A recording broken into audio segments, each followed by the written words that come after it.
చేసుకున్నవారు బహుమతిని కైవసం చేసుకున్నవారు దేవరపల్లి జాన్వికారెడ్డి గారు, హన్వికారెడ్డి గారు, వేటపాలెం మండలం బాపట్ల జిల్లా.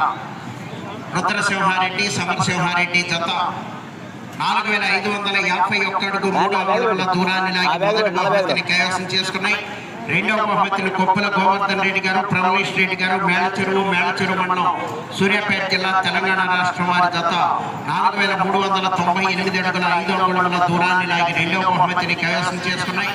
మూడవ బహుమతిని BNR Nandi breeding bull centre, Bottala Srinivasarao garu, Nangaluru, Mangalagiri మండలం, గుంటూరు జిల్లా వారి జత 4250 అడుగుల దూరాన్ని లాగి మూడవ బహుమతిని కైవసం చేసుకున్నాయి.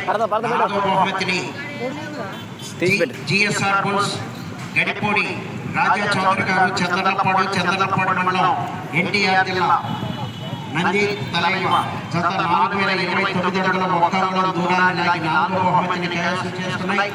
ఐదవ బహుమతిని YSR Nandi breeding bull centre, Yamathi Shailendra Yadav garu, Dachepalli మండలం, పల్నాడు జిల్లా వారి జత 3500 అడుగుల దూరాన్ని లాగి ఐదవ బహుమతిని కైవసం చేసుకున్నాయి. ఆరవ బహుమతిని శ్రీ ఆర్యటమ్మ తల్లి ఆశీస్సులతో బూసి లీలా సాయి మనోహర్ గారు, అనంతవరం, కొల్లూరు మండలం, బాపట్ల జిల్లా వారి జత 3311 అడుగుల 2 అడుగుల దూరాన్ని లాగి ఆరవ బహుమతిని కైవసం చేసుకున్నాయి. 6 రైతు సోదరులు, మిగిలినటువంటి 3 రైతు సోదరులు కూడా వచ్చి బహుమతులను స్వీకరించారు.